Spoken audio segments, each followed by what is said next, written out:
may right prayer po, ayan na, nag-start na. May wrong prayer din, tama ba? No? At minsan kaya siguro hindi nasasagot ang prayer natin kasi mali ang panalangin natin. Right? So sa verse po na pag-uusapan natin, tinuruan tayo ni Jesus kung paano ang tamang panalangin. Ano ba yan? Kaka-start ko pa lang. Okay, so baka ito na lang no, yung hinihintay para masagot ang prayer natin. Amen? Sige, so pagbabasa po tayo, basahin natin. Ewan ko kung by verses ba ang ano. Okay, sige, ganyan na lang. Mauna po ako, tapos sunod kayo kasi medyo mahaba po ito. Para naman may participation tayo. No? Okay, sige. Matthew 6, verse 5 to 15. Ayan, sabi po dyan, "And when you pray, do not be like hypocrites, for they love to pray standing in the synagogues and on the street corners to be seen by others. Truly, I tell you, they have received the reward in full." Okay, next po kayo.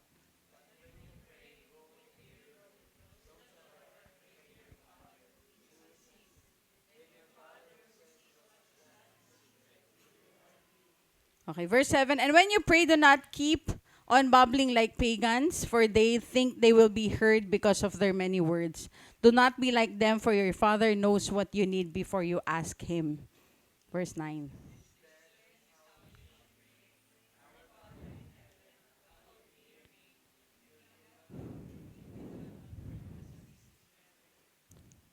Okay, verse 11. "Give us today our daily bread, and forgive us our debt, as we also have forgiven our debtors. And lead us not into temptation, but deliver us from the evil one." Last.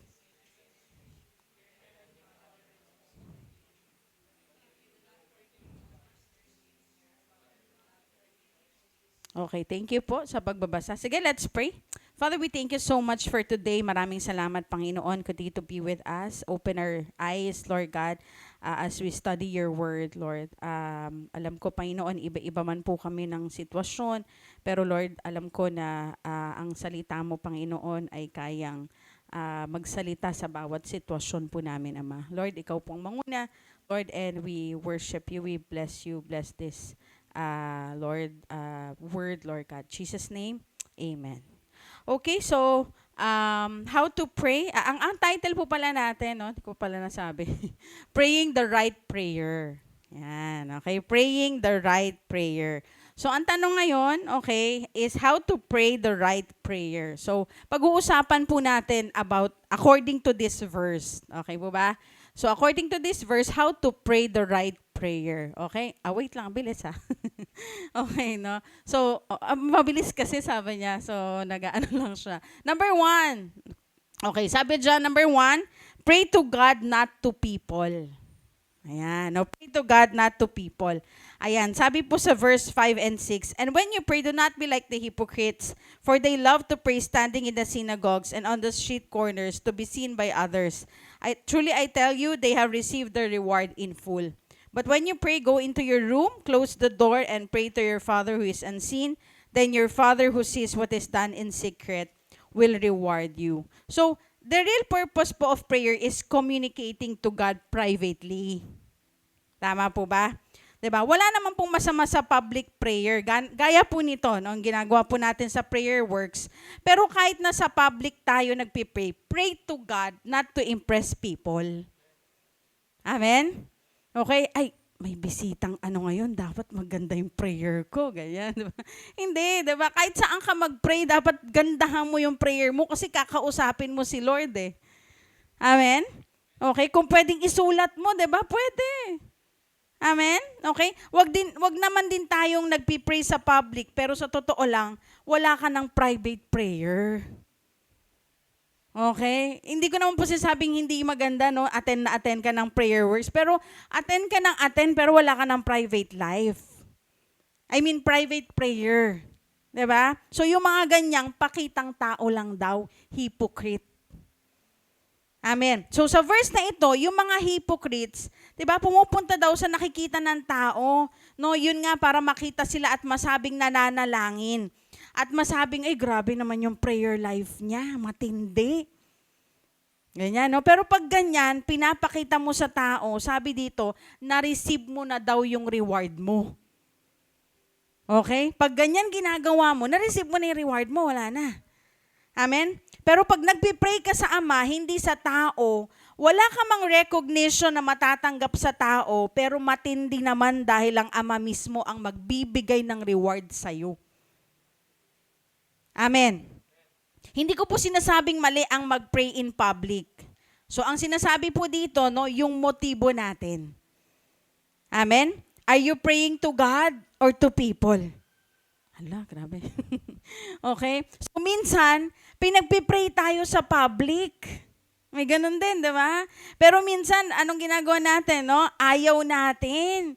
Okay? Kasi baka may masabi tayong hindi maganda na marinig ng tao. Diba? Pero gusto kong i-remind sa'yo, you're not praying to people. Amen? You're praying to God. Diba? Sa mga estudyante daw, minsan pinagpipray ka ng teacher mo, o instructor mo, pero hindi na lang po, naiya po ako. Kanino ka ba nananalangin? Okay? O kaya mga empleyado, diba? Yung boss mo, diba? Pinagpipray ka, hindi na po, diretso na, wala nang prayer. Diba? Hindi. Kanino ba tayo nananalangin? Amen. Kaya mula ngayon, pag sinabihan ka mag-pray, huwag ka matakot. Amen? Mag-pray ka sa Diyos, hindi sa tao. Amen. Pero syempre, no, the important thing is, of course, yung private prayer mo. Amen? Okay, so that's number 1, pray to God, not to people. Okay po ba? So, mananalangin tayo, no? Okay, sa Diyos, hindi po sa tao. That's number 1. Number 2, okay, na according to this verse is pray with your mind. Ayan, pray with your mind. Sabi po sa verses 7 and 8, and when you pray, do not keep on bubbling like pagans, for they think they will be heard because of their many words. Do not be like them, for your Father knows what you need before you ask Him. Okay, so sabi dyan, bubbling like pagans, no? The idea here, no, is just pray and pray and pray and repeat a lot of the same things. Paulit-ulit lang. Okay, pray ka ng pray, no? Because you're hoping that maybe the amount of prayers that you offer up to God would weigh on Him so that He would then turn His attention to you. Feeling mo pag maraming salita, diba? Pag paulit-ulit na salita, makukuha mo yung attention ng Lord. Tama ba? So, hindi po dapat ganyan na manalangin. Jesus is teaching here to keep our prayers simple. Amen? Simple lang, diba? Oo, may mga times siguro, no, may mga habang prayer. Okay tayo, no? Pero of course, may laman. Di haba-haba, may ganun na, diba? Haba-haba, pero parang paulit-ulit lang, tama na. Kung pwede lang, tama na. Diba? Haba-haba na. Diba?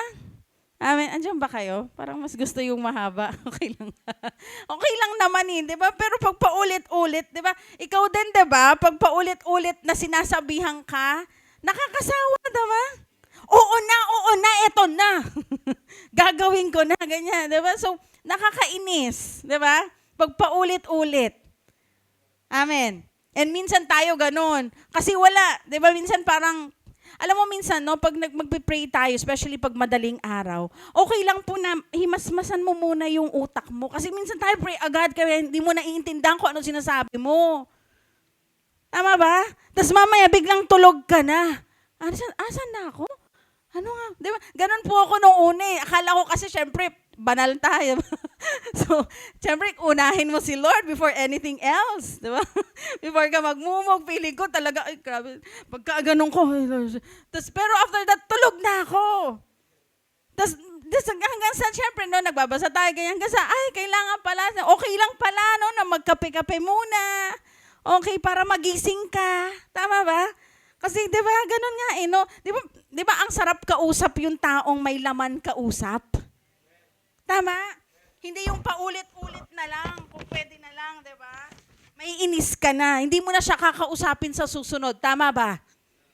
Di ba? Ito na naman yung ano. Di ba? Iiwasan mo na. Ay, hi! Tapos diretso ka na kaagad. Tama ba? pero kapag, 'di ba, iba pag merong kang kausap, 'di ba? O meron sa church or ewan ko, no, kung saan, ang sarap kausap, gustong-gusto mo siyang makita. Ha-attend kaya siya. Tapos pag nakita mo, talaga magpapapansin ka. 'Di ba? Kasi ang dami mong natututunan sa kanya, tama? So same way din po, no? Okay? Wag po masyadong alam mo 'yun, yung walang utak. Sorry po sa word. Prayer na walang utak, wala lang. Basta lang masabi na nag-pray ka. Ayusin mo naman. 'Di ba? Pag nag-pray tayo, ayusin mo naman sinasabi mo. Diyos yan eh. Hindi ko po sinasabing, ano ba yun, grabe pala mag-pray. Dapat, hindi naman ganun. Di ba tayo, pag humaharap din tayo sa mga president, di ba, wow, humarap ka na, di ba? O sa mga boss mo or what, di ba, inaayos mo yung sinasabi mo eh. Tama? Ito, Diyos ang kaharap mo, ayusin mo naman. Amen. Hindi po ako galit, di ba? Pero ayusin natin, no? Okay? So, bakit tinuturo sa atin dito ang simple? Kasi bago ka pa naman humiling sa Lord, bago mo pa sabihin, alam niya na. Amen? Kaya yun, no? Siguro, no, illustration dito ay yung nangyari po sa 1 Kings verse 18. Okay? Yung kwento po ito ni Elijah, no? At yung 440 prophets ni Baal. Alam niyo po ba yon? Nakakasawa to, paulit-ulit yung panalangin nila, di ba? Ito namang si Elijah, nang aasar. Di ba? Lakasan nyo pa. Ganyan siya, di ba? Baka nagsi-CR. Di ba? Baka tulog. No, talagang, sige pa. Di ba? Hanggang sa naglaslas na sila. Di ba? Dami na nilang ginawa. Bakit? Kasi walang utak na panalangin. Di ginamitan ng utak. Akala nila the more na maraming salita, 'di ba? Papakinggan sila ng Diyos nila hanggang sa napagod sila. Pero si Elijah, simple lang prayer niya. At makikita mong ginamit ang isip. Amen? Tignan natin, 1 Kings 18 verse 36 to 39. Okay. So sabi dyan, at the time of sacrifice, the prophet Elijah stepped forward and prayed, Lord, the God of Abraham, Isaac, and Israel, let it be known today that you are God in Israel, and that I am your servant and have done all these things at your command. Okay? And next verse, answer me, Lord, answer me, so these people will know that you, Lord, are God, and that you are turning their hearts back again. Ang simple pero malaman. At may ginawa talaga si Lord. Anong nangyari? Then the fire of the Lord fell and burned up the sacrifice, the wood, the stones, and the soil, and also licked up the water in the trench. Okay, when all the people saw this, they fell prostrate and cried, the Lord, He is God. The Lord, He is God. Wow! Ang simple, walang paglaslas, di ba? Okay, walang ganon, no? Walang kung ano-anong sinabi, okay? Hindi naman walang ginawa, pero ganon lang. Simple. At ginamitan ng isip. Pero anong nangyari? The fire of the Lord fell. Wow. So ano yung number 2 natin? Okay? Pray with your mind. So pag nag-pray tayo, no? Gisingin muna natin yung utak natin para hindi ko ano-anong sinasabi mo sa Lord. Di ba? Ikaw din nagugulat ka. Ano yung sinabi ko? Kasi hindi ka pagising. Tama ba? Okay lang po, okay lang magkape, pero wag naman grabe. Ang tagal mo na nagkakape, talaga nagmuni-muni ka. Nakalimutan mo na mag-pray, wag naman ganun, di ba? So medyo lang, no? Basta magising lang yung utak mo para okay naman yung communication niya ni God. Amen? Okay, so that's number 2. Number 3, pray with reverence. Yan. Pray with reverence. Verse 9, this then is how you should pray. Our Father in heaven, hallowed be your name. Okay? Our Father in heaven, no? Sabi rin, hallowed be your name. Yes, parang nakikipag-usap lang tayo sa kaibigan natin kapag tayo nananalangin. Pero wag din po natin kakalimutan na ang Ama natin ay nasa langit. Amen? Yes, He is our friend. God is for us, but God is not our body. No? Kapag nakikipag-usap tayo, makipag-usap tayo na as if nasa langit siya at nasa lupa tayo. Na makasalanan tayo at banal siya. Amen? Pray with reverence. No, Ecclesiastes 5 verse 1 and 2. Okay, sabi dyan, guard your steps when you go to the house of God. Go near to listen rather than to offer the sacrifice of fools who do not know that they do wrong. Do not be quick with your mouth. Do not be hasty in your heart to utter anything before God. God is in heaven and you are on earth, so let your words be few. Okay po ba? So, nakikipag-usap tayo sa Ama, no? We have a Father na pwede nating sabihin lahat ng gusto nating sabihin. Pero gusto ko ring i-remind, but we have also a holy God na kailangan nating maging careful. Amen? May reverence kapag ina-approach ang trono niya. Amen. Andyan po ba kayo, no? Pray with reverence. Okay? Igalang natin ang presensya ng Diyos. Okay? Hindi ko ano-anong ginagawa mo, di ba? Okay? Pray with reverence. Amen? Okay, so, mabilis na lang. Number 3. 5 lang po ito. Okay po ba? So, that's number 3. Number 4, pray for His will. Yan. Now, pray for His will. Sabi po niya John, verse 10, your kingdom come, your will be done on earth as it is in heaven. Ayan. No? So, wala namang problema na sabihin mo lahat ng gusto mo. Ganun naman tayo pag nagpipray, diba? Tama ba? Okay, sinasabi natin lahat, no? Kahit yung ayaw natin, no? Sa Lord, sinasabi natin, okay lang naman yan, wala pong problema. Sabihin mo lahat ng plano mo, pero hindi sana nagtatapos doon. Dapat nagtatapos sa kung ano ang plano mo, Lord, doon ako. Okay lang sabihin mo yung plano mo, okay lang, no? Mag-rant ka sa Lord, no problem, okay lang yan, iiyak mo sa Lord. Pero dapat maglalas ka sa Lord, sige Lord, kung ano ang plano mo, doon ako. Amen. Na Lord, kung anong nangyayari dyan sa langit, gawin mo din dito sa lupa. Amen? May nabasa po ako, no? Sabi po dyan, okay? Nilagay ko yata, no? Ayan, mahaba.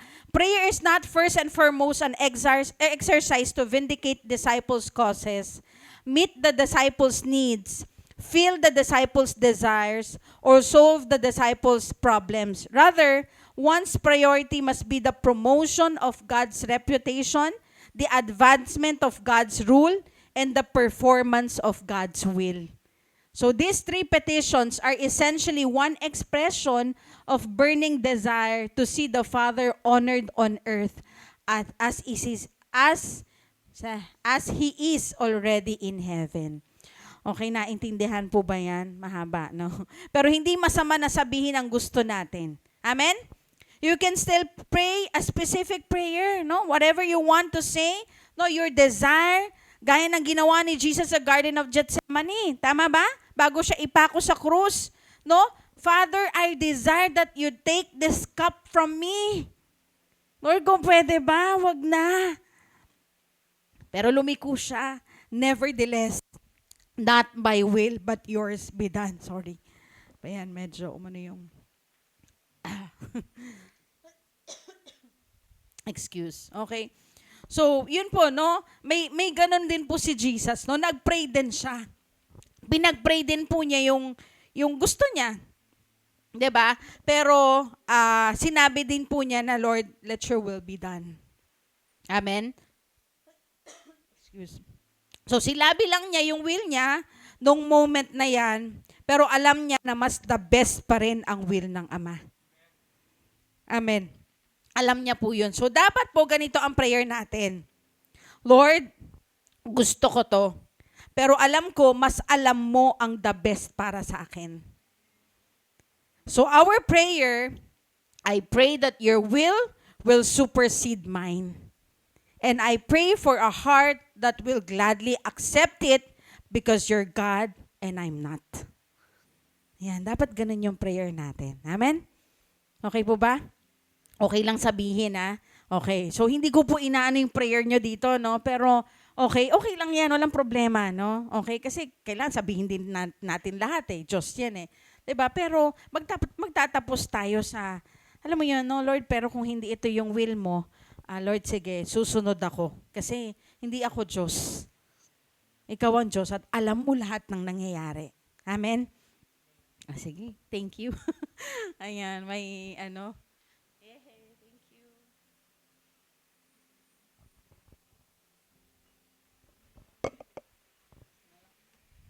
Ayan, thank you. Ayan.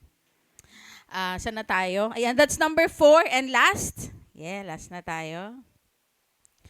Okay. Pray, and sabi dyan? Pray for what you really need. Ayan, no? Sa verse 11 and 15. Okay? So, pray for what you really need. So, 3 specific need po na binanggit po sa verse na ito. Nandito rin po yun, no? So, number 1, or letter A, provision. Ayan. So, sabi po dyan, give us today our daily bread. Okay? So, this principle po that Jesus teaches us is to be completely dependent upon God for all that we need. Okay, so whether it is only for today or whether it is for tomorrow, the idea is that God, we're just asking for what we need. Okay? We will be overjoyed if you give us more than what we need, but we will perfectly content if you only ever give us what we need. Okay po ba? No? Masaya kami, 'di ba? Kung bibigyan mo kami ng sobra, pero Lord, makokontento kami kung ito ang ibibigay mo. Amen? Okay? Ang example po natin dyan, yung mana, di ba? Okay? Nung binigyan sila ng Diyos, no? In-instruct sila na kumuha ng mana na mauubos nila sa araw lang na yun. Pero matitigas ang ulo, di ba? May mga iba, sobra ang kinuha. So, ano nangyari? Nabulok, wala rin lang. Tama po ba? So, kailangan yung sakto lang. Balik ulit sila kinabukasan. Kasi gusto ng Lord, di ba, maging dependent tayo sa Kanya. Kaya naman ng Diyos yan. Actually, ibigay niya na, no? Yung pangailangan mo hanggang mamatay ka. Ay, grabe naman yan, di ba? Ang saya din yun, di ba? Yung wala ka nang iisipin, di ba? Pero wala na, hindi ka na magpipray. Hindi ka na magiging dependent sa Lord. Yung alam mo na mangyayari lahat, alam mo na aasawahin mo, lahat na, ilan ang anak mo, diba? Nakita mo na lahat yung future mo. Wow, grabe, sana all. Diba? Kung ganon, wala na. Di ka na magiging dependent sa Lord. Di ka na magpipray. Tama ba? Okay? Kaya kung ano yung kailangan natin, no? Yung specific need natin, and that's provision. Amen? Lord, kailangan namin ng provision. Give us today our daily bread. So pag binigyan ka ngayon ng Lord, huwag ka na mag-worry bukas. Ibang prayer na naman yun. Amen? And I believe bibigyan ka ulit ng Lord. Mag-provide ulit si Lord. Ipag-pray mo na naman yan bukas. Amen? Okay? So that's letter A, provision. Ano pa? Okay, letter B, forgiveness. Yan. We need this, no? Sabi dyan, forgive us as our debts as we also have forgiven our debtors, no? Then it teaches us to ask for forgiveness. So our sin comes into play in our prayer life. So Matthew uses a word, not sin, no, but death. Okay? Parang utang, no? The idea here is that we owe God something that we actually could never pay. Okay? May utang ka sa Lord na hindi mo mababayaran. So we have to go to Him to ask Him to forgive that debt. Amen? Kahit Christian na tayo, we still continue to come to God when we sin. Amen? Ito kailangan natin every day. Jesus is teaching us that we must seek forgiveness from God. And then in light of that forgiveness that we seek from God, we must also offer forgiveness to other people. Okay? No, of course, patawarin tayo ng Lord, and then magpatawad ka rin. Kailangan din natin ito. Kahit Kristiyano tayo, kahit leader ka, kahit pastor ka. Diba? Ang hirap pa rin magpatawad minsan. Tama ba? Na? Okay, kaya kailangan pa rin natin to, Lord. Matawad. Okay, Lord, diba? We need, no, and of course, pinatawad ka ng Lord, magpatawad ka rin. Kailangan mo rin to. Amen? Kasi maraming ganyan, di ba? Maraming mga leader na, pero ang hirap magpatawad. Okay? And sometimes rin, no, nangyari na rin po yun sa akin, pero habang lumalapit ka kasi sa Lord, di ba? May ginagawa si Lord eh. Hanggang sa one day, hindi mo alam, wala nang galit. Kahit makita mo na yung tao, wala na. Amen ba? Okay? Kaya everyday gawin din natin to. Let's ask God for forgiveness. Okay? At mag-offer din po tayo ng forgiveness sa ibang tao. Sige Lord, pinapatawad ko na to kahit hindi humihingi ng tawad. Amen? Okay? Pero pag nakita mo, talagang naiinis ka na naman. Lord, sige, pag-pray mo ulit. Amen? Kasi sabi dyan, for if you forgive, no, sa verse 14 and 15, if you forgive their trespasses, your heavenly Father will also forgive you. But if you do not forgive others their trespasses, neither will your Father forgive your trespasses. So, patawarin mo na. Okay? Mga may asawa, no? Minsan, ang daling magpatawad sa iba. Pero asawa mo, di mo mapatawad. Amen? Patawarin. Amen. Okay? So, ayan, let's pray this, no? Pag-pray natin ito lagi, no? Let's ask God for forgiveness. And last, okay, let's pray 3 specific needs. Letter C, protection. Okay, protection. Sinong alam niya na everyday kailangan niya ng protection ng Lord? Grabe, kahit nasa bahay ka lang no? May namamatay kahit sa bahay lang. 'Di ba? Okay po ba? We need protection. Sabi sa verse 13, and lead us not into temptation, but deliver us from the evil one. Okay, yung deliver po dito, no? Yung ko na ilagay, no? Deliver here means to rescue someone from a fate from which he cannot escape on his own. Hindi niya kaya. Okay po ba? Kaya kailangan mo ang Diyos. I tell you, you can't protect yourselves. Kahit gaano ka nakagaling or what, hindi mo alam kung saan ang disgrasya. Amen? Diba? Kahit na ang ingat-ingat mo na rin magmotor, diba? Talagang tinitignan mo na lahat, no? Talagang lahat, ginagawa mo naman yung dapat, no? Mga traffic rules. Pero may mga kaskasero. Tama? At pwede ka madamay. Amen? Kaya let's pray for God's protection every day. Every day, gawin natin to. Diba? Yeah, no, we can protect us, but we need God's protection every day. Amen? So Jesus is teaching us to ask for the strength that we need to be able to live a godly life. Of course, protection from the evil one, protection from sin, diba? Protection from temptation. Amen? Okay, Jesus might be able to lead out in the wilderness and endure temptation by Satan. But we had better be careful if we think that we can without His help. Kailangan natin ng tulong niya. Maging careful po tayo every day. We need God's protection. So pray for it every day. Amen. So tapos na po ako. Sige, pakan natin si Lord. Ayan, binilisan na natin. Okay, pero sige, recap po tayo, no? How to pray the right prayer. Okay ba? May natutunan po ba tayo? Okay, no? Maging malinaw na sa atin. Tama pala yun, no? Na hindi agad-agad pag nag-pray, di ba? Pikit agad. Siyempre, kagigising mo, pikit agad. Di ba makakatulog ka? So, himasmasan mo muna yung isip mo, di ba? So, number 1, pray to God, not to people. Amen? Okay? So, okay lang kung pag-prayin ka. Siyempre, nakakakaba. Pero isipin mo, ginagawa mo ito para sa Lord, hindi para sa tao. Especially kung first time mo mag-pray in public. Gawin mo ito para sa Lord, hindi para sa tao. Kasi may nakikita sa'yo, kaya ikaw ang pinagpipray. Tapos ikaw ayaw mo. Amen ba? So, pray to God, not to people. Number 2, pray with your mind. Ayusin natin yung prayer natin. Huwag kung ano-anong sinasabi natin sa Lord. Amen? Okay po ba? Pray with your mind. Yung may isip, yung may utak, yung inisip. Amen? Number 3, pray with reverence. He is holy. Okay, pag humarap ka naman sa Kanya, no? Pray with reverence. Number 4, pray for His will.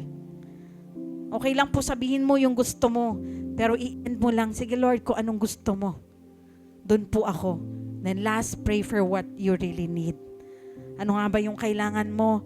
Provision, forgiveness, and protection. Sige, let's pray. Pwede yung tumingin tayong lahat ngayon. Okay, wala namang masama siguro, no, kung mali ang prayer mo. Pero since tinuruan na tayo ni Jesus mag-pray ng tama, sundin na natin. Okay po ba? Baka ito na hinihinay po para maitama ang motives mo sa prayer. At masagot na rin ang prayer mo. At matama yung puso mo.